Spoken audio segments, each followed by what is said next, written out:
Welcome into another Cleveland Sports Podcast. My name's Andrew. I'm with Jordan, and we are doing this again somehow.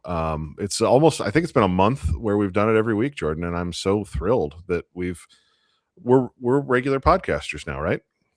We are. I think if there's anything you can say about us, it's that we are models of consistency, and we will never Professionals. professional podcasters. We will never deviate from being consistent. And people have said in the past, we've gone months without making a podcast, and I say to them, "Where's the evidence?" Right. I say, Yeah. "Where's the evidence of that?" No longer. So Yeah. no, man, it's been fun to get into a rhythm doing this. So happy to continue despite being in sort of the doldrums of Ooh, February, which is mid-February. we've got no real Browns news to speak of outside of Deshaun Watson. We've got NBA teams tanking more blatant than they ever have. It's a tough month, for Yeah. sports. The sort of mid-February. The things that you just listed, and then the Olympics are going on. I guess we could talk about the Olympics a little bit. Have you watched the Olympics at all? I did. I actually watched. I watched a lot last night. The downhill skiing is the craziest thing I've ever seen. So Yeah. as someone who occasionally skis, I cannot imagine going that fast downhill and not dying. So so I watched a little bit of it, and it's thoroughly enjoyed it. The drone stuff really changes your perspective. Like when they're following the people, I know this has been said a million times, but like they're following the people rocketing down the hill at 70 miles an hour. And it's like, what? Why would you voluntarily? And then the whole thing with Lindsey Vonn tearing an ACL and then being like, I think I got this. Then crashing immediately. Very much and not getting it. Yeah. And then I read that get lifted off on a helicopter. Like that's the standard. Yeah, she just had the third surgery on her legs since that crash, which is after. Yeah, I mean, it's to think that.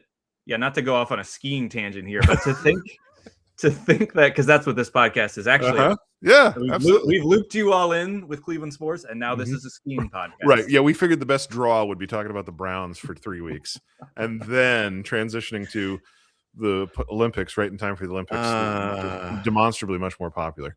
Yeah. Skiing takes. The ski, no, but just like turning. So like it's one thing to go straight down a hill at 70 miles per hour, but you got to turn.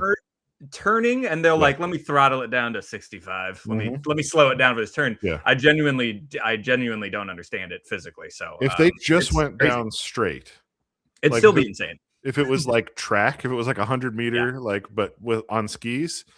How fast do you what's terminal velocity on skis? Is it like 90? Like if you're just going straight. And when does your face, the face start going like that? That's what we want to know about the Olympics. That's how fast could I want to see.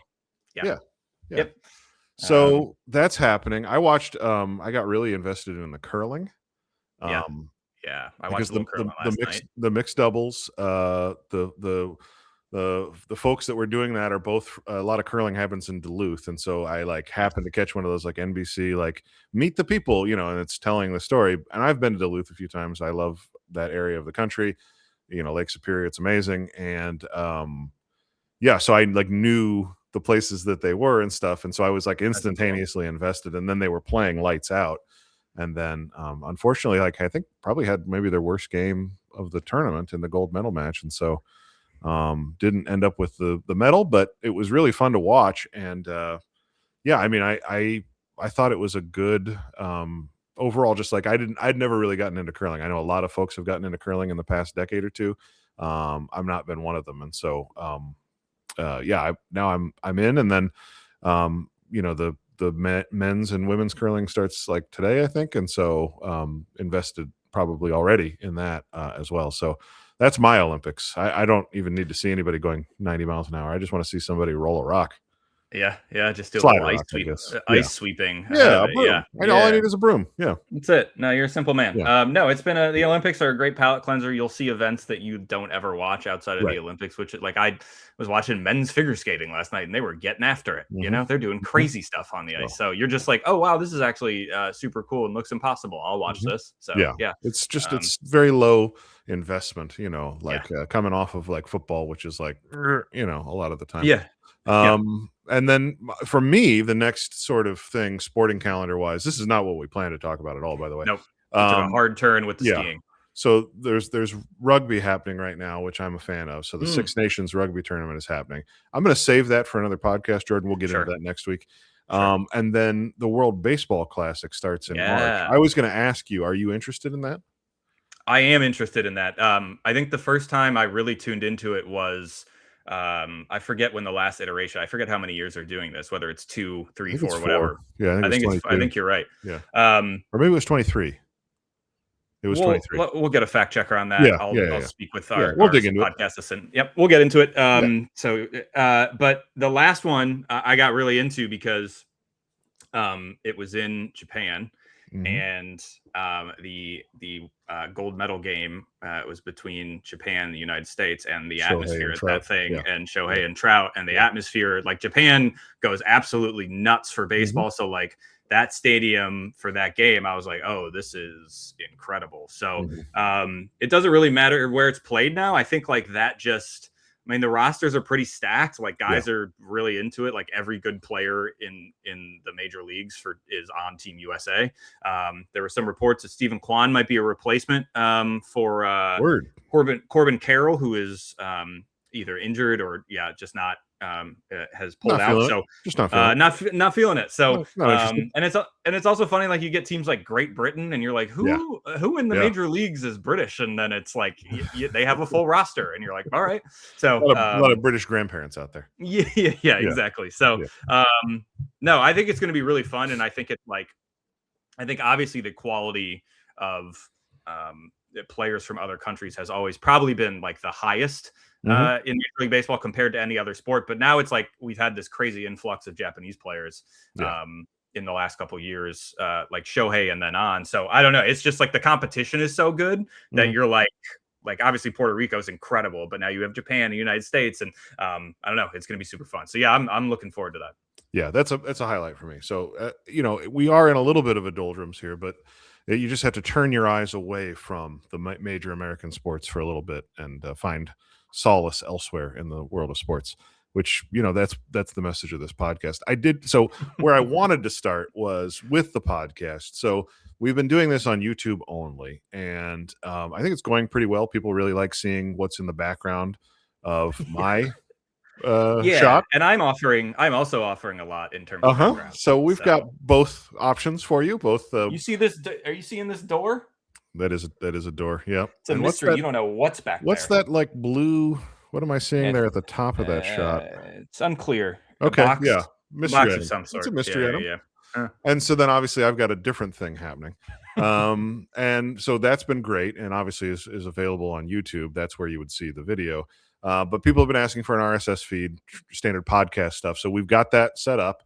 We're going to launch it. This is going to be the top episode in the feed, but we're going to put all the episodes in there. So if you're listening to this on whatever podcast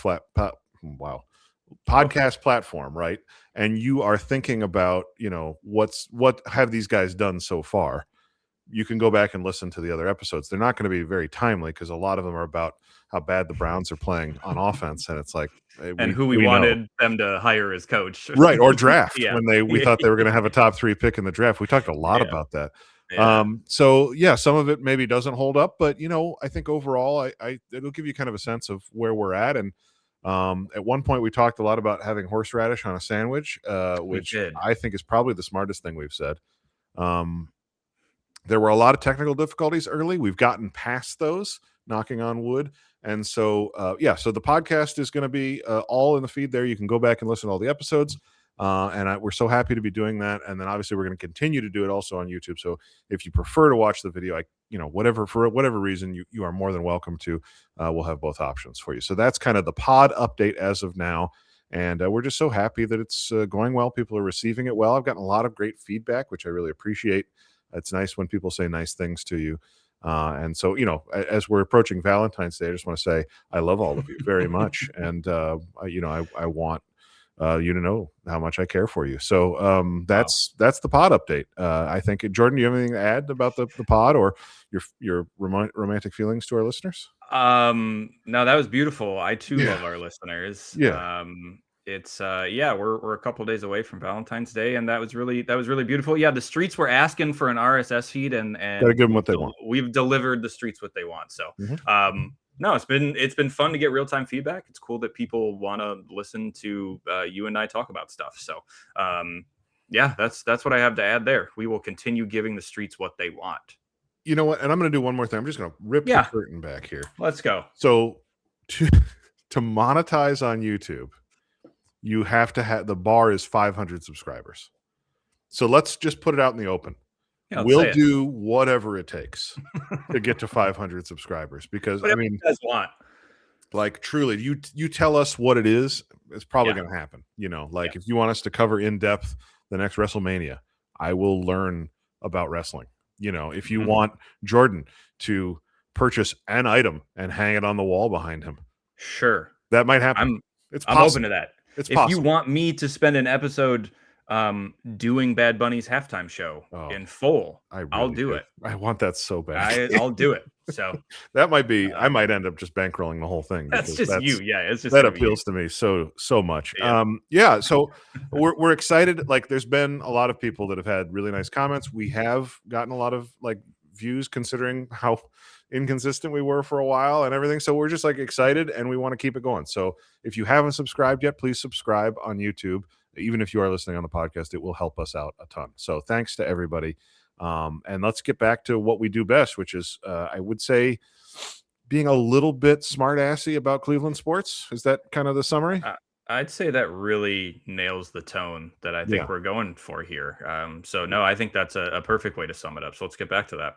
Yeah. So I introduced a segment last week called the Deshaun Watson Death March, because Deshaun Watson's going to start football games for the Browns in 2026 after 2 years ago putting one of the historically worst ever quarterback seasons on tape, and then tearing his Achilles twice. So that was all in a 12-month span. Well, like a 4-month span, where he was the worst quarterback in football definitively, and then tore his Achilles, and then tore it again. And now they're going to probably trot him out there this year. And Jordan, I'm told, my sources are telling me that there is footage. Yeah, your sources are correct. Right on time. It would be great to get a tally on how many of these we've had over Deshaun Watson's tenure as a Cleveland Brown. It's double digits, easy. Yeah, 20 would be my ballpark. Yeah, and that might be the low end. Yeah, we get a Deshaun Watson video throwing on air with a helmet on. It's somewhere in Florida, or who knows where he is, with his renowned trainer Quincy Avery. Mary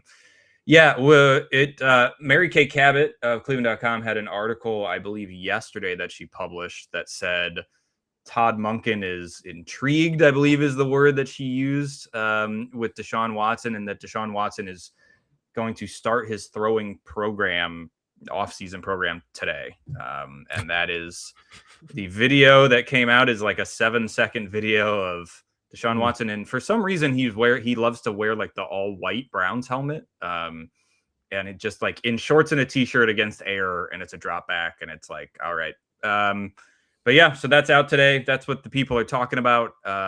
We are, each day, Andrew, we take a step forward in the death march, because the unfortunate reality is like, if they don't sign anyone else to this quarterback room, or anyone that is not better than either of these two guys, right, Deshaun Watson is probably still better than Shedeur Sanders at this point, or at least you would feel, if you were the coaching staff and these were your options, that you would rather put out a guy who has played X amount of years in the NFL over Shedeur, who has a total of seven starts.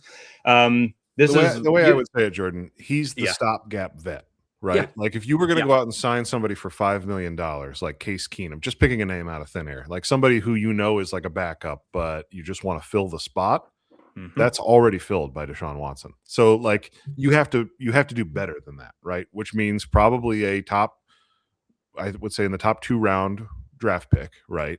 Or Malik Willis, that tier of like a guy who is a possible starter, who could actually start and win football games. But if you're just talking about like a replacement level player, There's no sense paying one of those. You already have one. And so that's why we're taking this walk together and getting so thirsty already, is because he's that guy. He's already on the team. He's that guy. And you're right that like Shedeur Sanders is going to have to beat him out to start in week 1. And I think, I mean, we'll see. Like we talked about this before. There's no sense getting too worked up about this until the player acquisition period and we see kind of where their strategy's at. Maybe the draft, maybe they're like Garrett Nussmeier fans or whatever. But my hunch is that they're going to like run this back with Watson, Gabriel, and Sanders, and it'll be the worst quarterback room in the history of the NFL. Yeah, it'll be really like, not like there was a lot of excitement ahead of this upcoming season anyway, but I think the prospect of Deshaun Watson is under center week 1 pretty much eliminates most of any of the flickers of excitement that people would have. I think too, now there was some reporting this week, I think from Tom Pelissero, pretty vague, but that the Browns are one of the teams interested in Malik Willis or have checked in on that, which is not surprising. I think that's the name that has been connected to them the most in terms of an outside quarterback that they could bring in. And so we could be sitting here in another month and they've brought him in and, maybe you feel somewhat better about it. Although, again, you still have, I think as long as he's on this roster, Deshaun Watson, and we have that pleasure for one more year, we somehow have finally gotten to the final year of this contract. It felt like we would never get there. As long as he's still on the roster, this is going to continue to persist. And I think the other thing too, Andrew, is that like he's going to have people in his camp, and it seems like it's already started. I have no idea where this like Todd Monken is intrigued by Deshaun Watson stuff comes from. Very well could just be from people in Deshaun Watson's camp talking to Mary Kay Cabot, being like, "Oh yeah, they've met and they're excited about his progress, all this stuff." He's going to have people pushing now that he's healthy and he 100% is cleared to play. He's going to have people in his camp pushing that out. So, and that's the key thing to understand about this whole thing. Last year he was unhealthy, right? Or he was not healthy, and so he was non-healthy. And so, he couldn't play. He's on injured reserve, which means he's not taking up an active roster spot, and there's that whole like whatever BS about the insurance for the salary cap and blah, blah, blah. But the main thing there is he couldn't force their hand. Like he couldn't force them to play him because he wasn't able to get on the field. This year, that's not a barrier, right? And so you can't credibly say, oh, it's 2 years or, 18 months past an Achilles tear. He's still not able to get out on the field. Like he's going to be out there. And so you can't, then there's this whole NFLPA thing about like, you can't sideline a player who's not injured. And so then it becomes like, well, he's going to, if he's competing, then you've got to have somebody in there to essentially keep him on the bench, right? Whether that's Sanders or Willis or whoever. He can be the backup. You can make him the backup, the highest paid backup in the history of the NFL, obviously. But you can't just say, well, he's going to be on the injured reserve for another year. And they had last year off from this drama. But to your point, his whole team and everybody else is going to be pushing this comeback narrative because this is the last year in Cleveland one way or the other. And so if he puts even a glimmer together in the preseason, that'll fuel conversations about where he could go next year and so on and so forth. And it's not going to stop. And so that's why, my argument from the beginning of this was, it's going to put you in cap hell for this year, but you don't want to be competitive this year anyway. Take your medicine, get him off the roster. He could be a post-June 1 cut, and you could still spread the cap out a little bit, and you could still field a team, even if it was a diminished team this year. But my suspicion is that's what they want to do anyway. And then he's not on the team sucking up all the oxygen. But that's not the way the Browns do business. And I think the other thing here is this again goes back to whiffing on any sort of promising looking quarterback in the draft last year. They took 2, they went 0 for 2, and now you want, to your point, do not have any excuse to be like, well, we'd like to see what so-and-so has over there. I guess you could say that about Shedeur Sanders if you really, really didn't want to play Deshaun Watson at all. Pro Bowl quarterback Shedeur Sanders? Yeah, I'm sorry. That's a Pro Bowler, a more recent Pro Bowler than Deshaun Watson, if we're speaking in facts here, which is all we do on this podcast. But right. This is where like any legitimate drafting of a quarterback last year that legitimately gave that wasn't one of the worst by every advanced metric or any metric, one of the worst quarterbacks in the league. You could have used that to say we want to continue to develop said quarterback, whereas like you can't, especially Dylan Gabriel, and you just can't do it. So again, Deshaun Watson remains, unfortunately, because of his success in the past, he is always going to be able to say, well, I can get back to that level. I haven't had the opportunities. I've been hurt, all this and that. Yep. And he can push for, like, I'm on this roster. Why are you not playing me? I can make it messy if I want to. And I all that stuff. So but I think to your point, you do, there is part of us that's like, yeah, let him play. Hopefully he's terrible. It helps their draft position, and it's just you're done with it at the end of the year, and it's somebody else's problem. Hence Death March.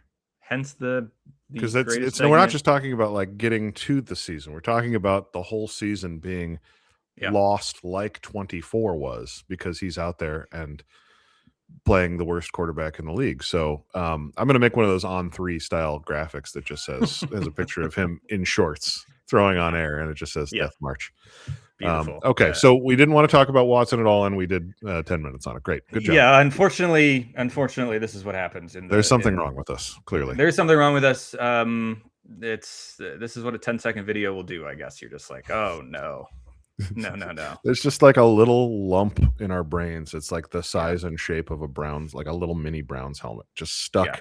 And it's like, it's just knocking on our ability to function in the average day. Yeah. So we got to do what we got to do. Just sitting in a work meeting thinking about Deshaun Watson throwing passes on air. Okay.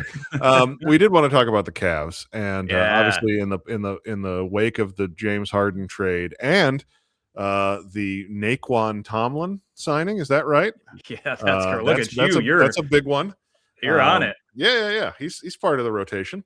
So like it does feel like so far the returns are really, really promising, that this might have, we talked about last week, like, could this unlock them from being so reliant on Mitchell to be the scorer and kind of provide a different angle? And it's done that, but also I know that you've kind of said, Harden moving the ball, being more efficient than kind of what his rep has indicated.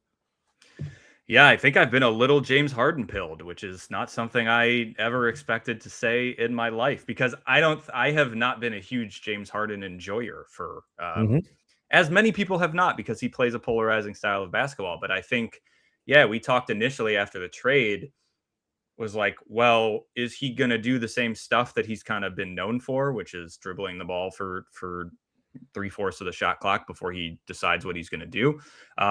Or is he going to move the ball around, because the Cavs offense is predicated on moving the ball around? And I don't think these 2 games could have gone any better from that perspective. Again, I think we have to couch all of this in that it is very much the honeymoon period. It's James Harden, I think, is very aware of what his reputation is, especially when it comes to the postseason, as a guy that has disappeared in big games and kind of just not come close to it. Maybe has come close to getting the finals once or twice, was in the finals with Oklahoma City. But in terms of like his own team since then, I mean, the first game against Sacramento, he hit some really clutch threes down the stretch, but it was the Denver game, which not only is probably their best win of the season, but he's not holding on to the basketball for as long as he's known for. He's making, like, I think if you're not watching him every game, which like a lot of us have not, you're seeing him on national TV games or whatever. I mean, he's an incredible passer. Darius Garland was a great passer as well, but you're looking at James Harden, who's been doing this for 14, 15 years and is throwing passes to Jared Allen like they've been playing together for 20 years. Like, he is he's incredibly talented. And if this is how he's going to play, if he's going to move the ball, if he's going to hit guys in their spots, if he's essentially going to say, like, Donovan, this is your team, I'm just kind of here to fill in that gap next to you. I mean, if that can be the mindset that he can have for this half a season, at less than half a season plus playoffs, then that's a bet that I understand making for the Cavs front office. And through 2 games, he has been genuinely, like, seamless fit into this Cavaliers offense. And that game against Denver on the road at the end of their road trip with Denver's missing a couple guys, but like relatively healthy and have Nikola Jokic, like that is a win that the Cavs are not winning that game. Yeah. With the roster pre-trade. They're just not. Right. And I think the other thing is like, I don't know if we'll ever know exactly what was going on behind the scenes. I don't think anyone had any sort of like beef with Darius Garland, but I think there was probably a lack of belief in what, especially from Donovan Mitchell, about like how far the team could go. And I think like, especially in that Denver game, there's just this sort of juice that the Cavs brought that they have rarely had this season. And it's pretty noticeable. And so you just wonder if like this was just a headspace shift that they needed to make by bringing somebody like this in, where you can be like, we know this is a dude. We know how talented he is. We know for the most part, like knock on wood, but he's durable. Like, let's ride. And it seems like it's been as the youths would say, a vibe shift, Andrew. That's what we're looking for. That's what we're all looking for day to day. I think, to me, again, not the world's best NBA fan, but I guess I probably should stop caveating everything I say about the NBA with that. You're an NBA fan now, you know? Yeah, I guess. Yeah, well, if I can name drop Tomlin, I can. Yeah, absolutely. I think what occurs to me is the players moved around as much as James Harden, and who really actively wanted out of the situation that he was in with the Clippers. It makes sense that he's bought in now, because it's like new place, new energy, new teammates. Here we go. And I think what I'm curious about, to your point about like, it's mid-February, we've got 2.5 months of regular season basketball left, and then the playoffs. Is that energy going to stay the whole time, or is there going to be? It feels to me like there's going to be a time in like March or early April when he kind of is reverting to some of the bad habit stuff, and they stagnate a little bit. But I think really it's about the playoffs, right? And where. How bought in will he be to this way of playing basketball come playoff time?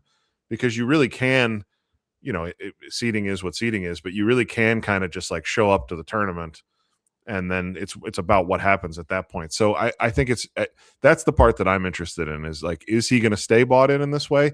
I have my doubts, just because of, like you said, like who he has been throughout his career. And I think it's just that. But even if he did revert to that in some games, late in the regular season against inferior opponents, that wouldn't necessarily hurt you. It's really about how bought in he wants to be when the lights are on in May and June. So I think, to your point, the ceiling raising is worth more than the gamble that they made here. Like it's it's the right bet to make. And it's just a question of whether or not it pays off long term.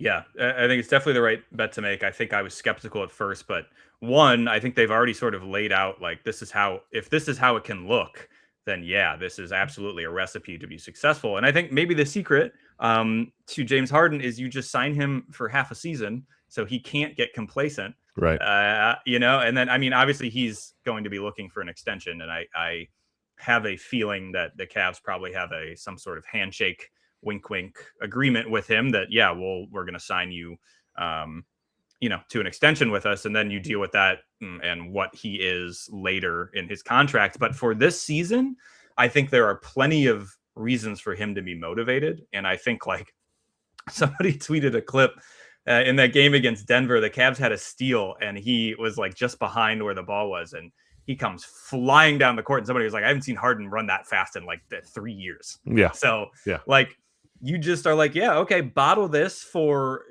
for the next 2-3 months. And then like, if we got something, we're cooking with gas, and then worry about the other stuff later. And I think a bet that I was skeptical of, I think it has very quickly shown, especially in that Denver game, like this is what it can be. And what that is a much better team than the Cavs had before they swapped Garland for Harden. And so I'll drink my Harden Kool-Aid for the time being. Delicious. So they're in Washington, or no, they're home for the Wizards tonight. A terrible basketball team, Washington. So that should be fun. Seems like a good time. Probably try and catch some of that. And then it's the All-Star break. But they haven't been home in like 2 weeks. So I'm sure Cleveland fans are excited to get a look at the new guy. So should be a good energy tonight in Cleveland for that one. And then is there anything to look forward to with the All-Star break? Have they figured this out at all? It seems like no. No, this is I would say this is the worst dunk contest lineup I think I've ever seen. You're competing, right? I am in it. Yeah. What's curious about that is that I can't dunk, so Right. I was like, I'll do it. I'm just gonna I'll go out there. I'll lay it up, but I'll go out there. It is in LA. I can just gonna lay up line it. Yeah, I can just go downtown and do a nice finger roll if you want me to. Just missing no, it's layup. just zeros from the judge as I miss a wide open layup. No, it's as bad as it's ever been, I think. Yeah, the NBA has some real issues between people just not caring about the All-Star game in any capacity. Although Donovan Mitchell is in the 3-point competition, which is the one event I do still enjoy. Yeah. But then they also have, you mentioned the Wizards. They have this collection of teams that are actively tanking, but in ways that are like, just a quick aside before we move on, because this sort of represents like what is the wrongest with the NBA right now. The Wizards this season have traded for both Trae Young and Anthony Davis. Those are massive trades for two, like, you can debate their merits of how good they are at this point in their careers, but those are moves. Their names. They are players like the Wizards have just been in purgatory for years with a lot of bad young players. And they've sort of made a move to get these two guys. But they're not going to play. They've already ruled Anthony Davis out for the rest of the year. And with Trae Young, they're kind of like, well, he's not healthy. We're going to reevaluate him after the All-Star break. Like, they're not going to play him. So they have traded for two used to be superstars, but guys that are going to be like a big part of them now trying to win in the future. But this season, they are still going to actively tank with those guys on their roster after they traded for them. And this is sort of happening in other places. It's happening in Utah, where they also made a trade for Jaren Jackson Jr., a very good player from the Grizzlies. They are playing Jaren Jackson Jr., but they're pulling him and all the other starters at the beginning of the fourth quarter. So they're not playing them any fourth quarter minutes so they can lose the game. I mean, it is, there's some really, really abhorrent tanking going on in the NBA. And Adam Silver has to talk to the media at the NBA All-Star game. And it will be very fascinating to hear both about like, hey, the All-Star game stinks and has stunk for about going on a decade now, probably. And also tanking is maybe at the most blatant it's ever been with a lot of teams. So, so fortunately the Cavs are good and we don't have to be fans of a team that is involved in this tanking because like you're done with the NBA by February. You're just like, well, that's it. So they got some stuff to fix, but that's a future problem. And we're all wearing our beards and we're on the Cavs train. So I mean, it's a great point, Jordan. It's hard to imagine rooting for a sports team whose DOA very early in the season. I can't imagine what it would feel like. And then continuing to watch those games despite knowing it's just unimaginable to be like a fan of a team where it's like, I don't know, 25% of the way into the season, you're like, oh, this is over. I can't fathom also like waking up at 6 a.m. Pacific time to watch that team play in London. Imagine having to do that. That's oof. You must be talking about some sort of soccer franchise. Yes, I am talking about Tottenham. The Hotspurs. So I mean, it just feels like, I mean, I think the baseball All-Star game is okay. The home run derby rocks. All right. The home run derby rocks. That all seems okay. The NFL Pro Bowl stuff should all like just genuinely go away. Yeah. It feels like the NBA is in the same place, maybe some sort of modified skills competition or something. But overall, it's just I think those sorts of exhibition midseason things are in real peril. And I think it's, to me, it's part and parcel of reimagining these sports as, the tanking thing too, right? Reimagining these sports as like for what they're good at rather than what they have done in the past. And I think obviously the NBA season is too long and the playoffs are the part that everybody wants to hurry up and get to. So, reimagining a way to do that and reimagining the competition for the top draft pick, all of that stuff is, I think, a vital necessity. And I would say the same thing about baseball. And I mean, they're staring a labor dispute straight in the eyes, right? With the potential of a salary cap at some point. And obviously, we love to talk about ways that they could fix football. So it's something we'll continue to talk about on this podcast. I look forward to with the NBA thing, let's hear what Adam Silver says, and then we can kind of like maybe next week we can float our ideas for how to combat tanking in the NBA. Yeah. I think I might just visit him in person, hand him a note. Sure. From Yeah. Andrew and You get Jordan. involved. Because you were at the Nate involved. Shieldhouse interview for the Browns. Yeah, I was. You blew that up. You ruined that. They did not let me sit in the room. They made me sit outside the room, Right. but I was there. You had the glass to the door listening. Yes. Yeah. But then it was the wrong room, and so you overheard everything. You overheard was about cereal. It was actually Todd. It was Todd Monken's interview. Oh, you heard Monken's interview. I said hire that guy. I love his gravelly voice, is what you said. So Jordan's involved with everything sports in LA. And I think was there anything else we wanted to talk about, Jordan? I can't remember. I think that was it, right? That's a half hour. I think we're good. Yeah, no, I think that was good. I think we touched on what we touched on. I know you. I don't know if you had any parting thoughts about the Super Bowl, which. Oh yes, thank you. Yes, which the Super Bowl, which was relatively boring. Mm-hmm. Defensive struggle. Defensive struggle. Nice to see Sammy D get himself a ring. That's a quarterback in the league. Very cool story. Mm-hmm. People had thoughts about, there's a lot of to do about the halftime show. I would say it was the best halftime show ever.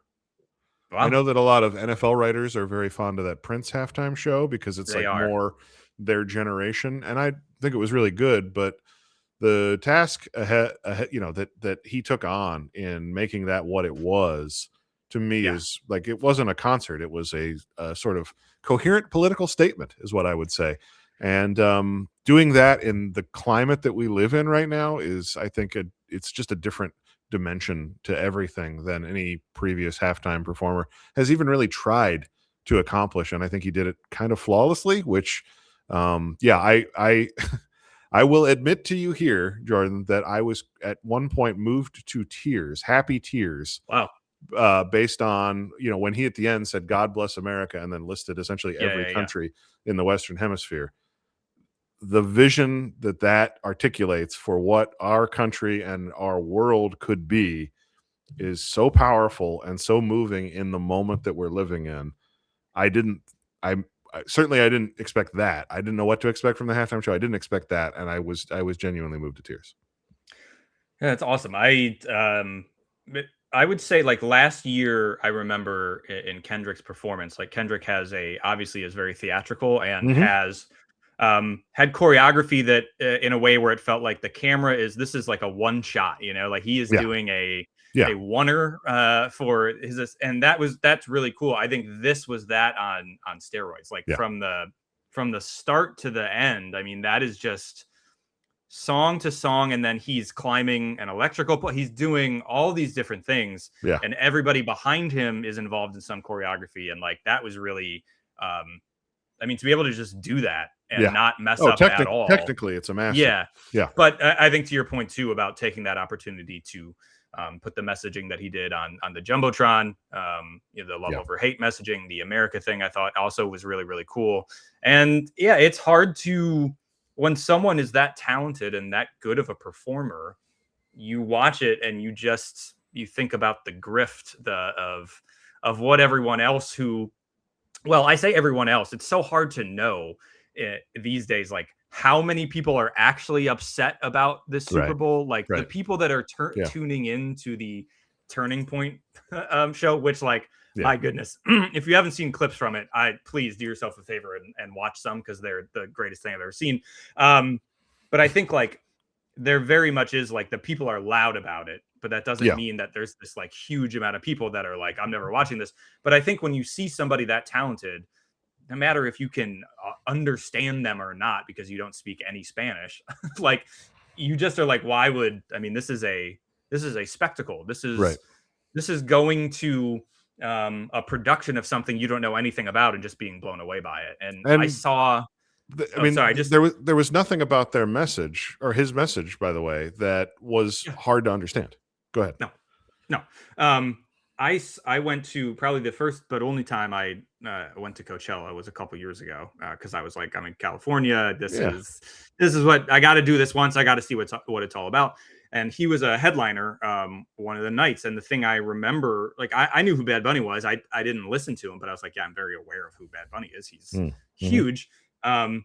The thing I remember was that his set was just the design of his set was insane. It like blew away any other performer I had seen prior to that. Like the attention and the detail that and care he puts into creating something for people is bar none, I think. So if you didn't watch it, you missed out on something pretty cool and something different that you know, you could have enjoyed as not something that maybe is in your daily rotation of music that you're listening to.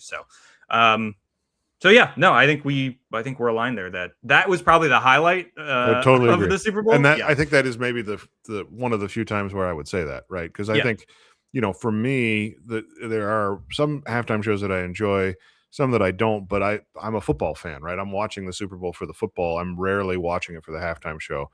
And this was the time where I was, I mean, really just truly blown away. And so, yeah, what an accomplishment. And, you know, I mean, the NFL stays, you know, I mean, we know, Jordan, for so many reasons that they are not a progressive organization or a particularly or in any way political organization. But they are very good at seeing where the long-term economic trends are going and where their audience is moving and what their audience wants to see. And, you know, I think in a way that's encouraging in and of itself, frankly. So, yeah, it was good. It was a good time. It was a good time. I was going to say sometimes interests collide in ways that give you something like obviously the NFL's interests and Roger to get Jordan, the thing is that we've just lived through a decade of powerful interests colliding in ways that only seem to conspire to make things worse for us. So it's like it's nice to get a little win every once in a while. It's like the wins that we're excited about at this point are like, oh, those interests collided in a way that was actually kind of beneficial to me. That's crazy. Usually it just conspires to make my life worse. What a treat this was. Really bad. Yeah. Usually it's just NFL making more money and nothing good happening. Genuinely the best we can hope for is just like, oh, well, that seems to have worked out for them. It worked out. So anyway, sometimes capitalism once in a while gives you a great Bad Bunny Super Bowl. Yeah, throws you a little bone and then goes back to being horrific. Okay. So, anyway, I think that's a good place to. That's a podcast. That's a podcast. Good job. As I said at the beginning, talking about the show, so excited to be doing this with Jordan. So excited for all of you to be listening, and thank you again for all of your kind words. Do subscribe, leave a comment, whatever you want to do. Reach out, let us know what you like, what you don't like, and just be in touch. We love to hear it all. So thank you for your time, and we will see you again soon for another Damn Cleveland Sports Podcast. Bye, everybody.